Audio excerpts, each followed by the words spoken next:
guys. Continue and go.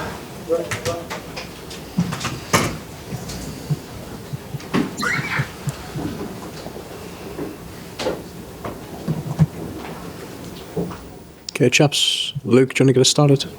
Where to start with that? I think we'll start with the equalisers. You equalised twice in the game and conceded within 2 minutes, within 1 minute, both goals that you could have clearly avoided. That must be incredibly frustrating for a manager and the team.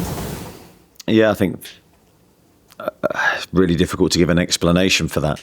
We'd worked so hard to get back into the game twice, as you say. Everton are a tough team to score against.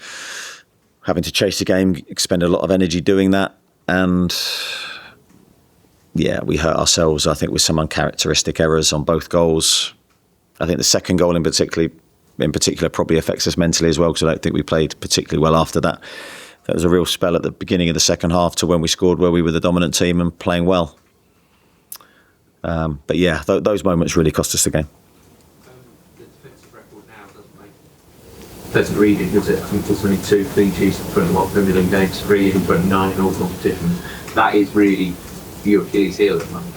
Absolutely, and I think it's such a strange one because we started the season so strong defensively on every metric. Clean sheets, looked like we were really difficult to score against, and that sort of flipped on its head, and that's been coming for us. It's been building, where our defensive resilience, our ability to keep the ball out the net has not been good enough. Really highlighted by today's performance. I think you could see there's no way we should have conceded 3 goals in that game, but we did. That's something we've really got to focus on. We've got to get our dependability back and our reliability back in our defending. Just one more for me. It might be Anthony Gordon appeared to have been booed off when the substitution was made late on. Obviously, he gave the ball away to build up to the third goal. What's your reaction to that? Or your view of that? Yeah, I genuinely wasn't aware of that. I think in every moment like that, if that is the case, we've got to try and stick together. Anthony's been brilliant for us in recent weeks, so I'll certainly back him and support him. Thank you. We'll go to Lee Ryder and then to Kieran Kelly, please. Lee? Eddie, do you feel it's like a salvage job now for the season, given the league table and how far we've dropped behind? Yeah, certainly in relation to the Premier League, our form for a while has not been strong enough. It's not been good enough. We know that. We take responsibility for that. It's been really frustrating for us, and that is the perils of Europe, I'm afraid, where we've tried to be laser focused on every game and give every attention to every game with the same importance. But with the deluge of games, your focus can be swayed, and our Premier League return in recent weeks has been nowhere near the level that it has been historically. In our home form, it's just been so reliable for us. It's tailed off. We've got to try and grab that back as quickly as possible. We love playing here. We want this to be a place where we pick up the most points, where the players feel free to play, and through our own performances, that hasn't been the case. The substitution for Nick was a disappointing day for him, but could you just give us your feeling on how he moved around? Yeah, we shuffled around a little bit today to find. I don't think we were quick starters. We conceded a goal. We needed sort of a fresh impetus in the game. I thought the changes helped us, especially in that second half. As I say, I thought that was our best period of the game. Yeah, Nick, we struggled to get him into the game with the amount of ball that we would have liked to have done. And even when he moved to centre forward again, I felt he was short of touches and short of goal mouth involvement. So that's why we made the changes we did. Kieran? Very honest with the Brentford thing. Similar feeling today. Not like that one of the turning point in terms of being a low point, and then you were so consistent. How you can explain how that was today? Yeah, I had a similar feeling, to be honest. Similar feeling. I think every time I look at the players play, I don't see an attitude problem. I don't see the players not trying. I see sometimes maybe the other way, where players are over trying and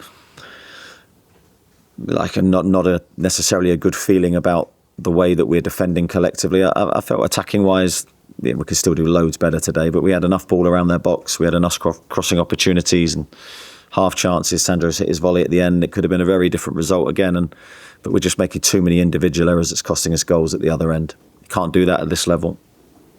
If you sort of put a a list of watched a lot of our goals we're conceding in the Premier League especially, and put them together, it's not good showing for us. So we need to focus on that. Thank you. We'll go to Keith Downey and then to Craig, please. And it feels like a more winnable a game you've got. Right, you read a couple of weeks ago, Everton, the more you struggle, and you simply do enter into games that on paper are harder. How do you explain that? Yeah, I wouldn't totally disagree with you, Keith. I think you make a valid point. I think with that comes an expectation that the players know how hard the game's going to be, and there's an element of that we can raise our game. I said this before, we can raise our game when we need to. Don't think that's a sign necessarily of a top team, though, that we have to be at that level all the time. The Premier League is so tough. The games are so difficult regardless of who you play or where you play, that if you're off, you're going to get punished. And certainly clean sheets has been a hard thing for us to find in recent games. And we've got to get back to the basics of our game. We've got to hit those right tones defensively. Still feel we're capable of scoring goals at any time. But it's at the other end that's costing us the game. Yeah, it looked like an illness. First I was aware as it was at half-time. He felt he could continue, but it was obvious at the start of that half that he couldn't. Okay, Craig? Then you have to work half an hour. It was clear you and Jason will get the message on change things within 3 minutes of tactical reshuffle. You've scored a goal for 1-1. How do you reflect on an opening 30 minutes, the setup in there with Nick in midfield, Joe Linton on the left? Because it felt like during that opening half hour it was momentum lost, because you came into the game in a good place in terms of feel good, energy. How do you reflect on that opening half an hour, the setup and the application of it? Yeah, as I always say on these things, it'd be foolish of me to sit here and say I regret the setup. The setup was done with reason and with the time that we had, the limited time that we had to prepare the game. I thought there was good logic behind what we did. And then you see the reality of it and you think, we didn't like it, so we changed it. I don't know, I think sometimes too much can be made of those things. It's a really small tweak in terms of players' positioning. I think the biggest one would be Anthony moving out wide to then maybe get his speed against one of their defenders. That's probably the biggest change. The other two are real minimal changes. So yeah, you can always look back and then reflect and go, would I do that again? That's a different question. That's the perils of being a manager, I'm afraid. Okay, we've got 5 to get through, so if we can just keep it a single question. So we'll go to Martin, then to Daniel, please. How frustrated are you by the Premier League? Yeah, hugely frustrated, Martin. I think, we think we're a good team. We think we've got every opportunity to grab games and go on a really good run. I think the team's in a much better place in terms of our general performances than it was at the start of the season, but then we're not putting it together. For 90 minutes, we're still very inconsistent even in games, and that's a huge frustration. We've been dominant in that second half. We score and then self-implode really in a couple of seconds that cost us the game. That's hugely frustrating for everybody. So only we can look to improve that with proper analysis and then a way of moving forward. And are you seeing that addressed after the game? Yeah, definitely. As I said, I wouldn't say it if I didn't believe it or feel it. Players they're trying, they're working hard, they're giving everything. We're maybe not playing well enough, we're not playing smart enough, but there's certainly not a lack of effort. And I know it's easy to sort of disagree with that, but that's my genuine feeling. Daniel? Eddie, is the biggest frustration that today, especially, and the game throughout the season, that teams aren't having to be brilliant in an attacking sense to score goals against you. They're sort of coming essentially from nothing in some instances today. Yeah, of course. I think, again, I can't disagree with that.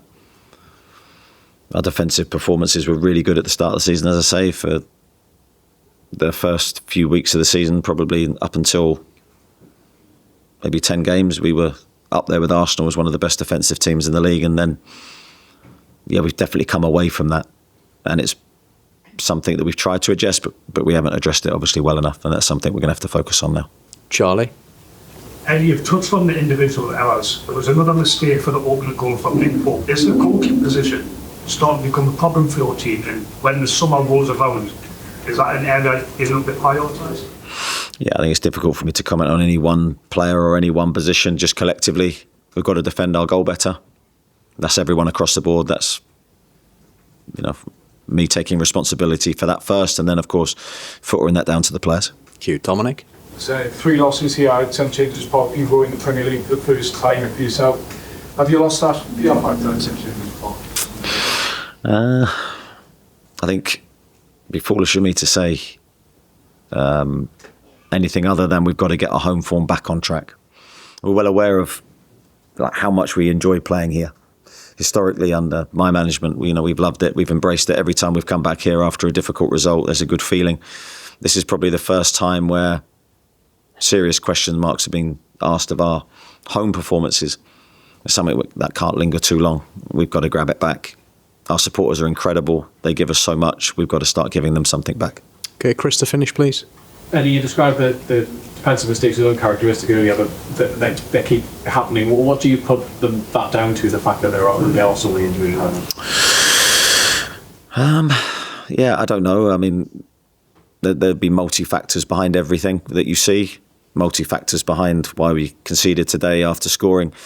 In terms of individual errors defensively, it's always a team thing. It's always interlinked. You can look at the person that makes the mistake, but then you've got to sort of go back a bit further than that and go, well, why has that happened and what's the reason? And of course, team selection's key for me. That's my power that I have to make changes. We're limited defensively in terms of that area of the pitch with the injuries that we have. So a lot of that work will have to come from the training ground. Thanks, everyone. See you midweek. Cheers. Thank you.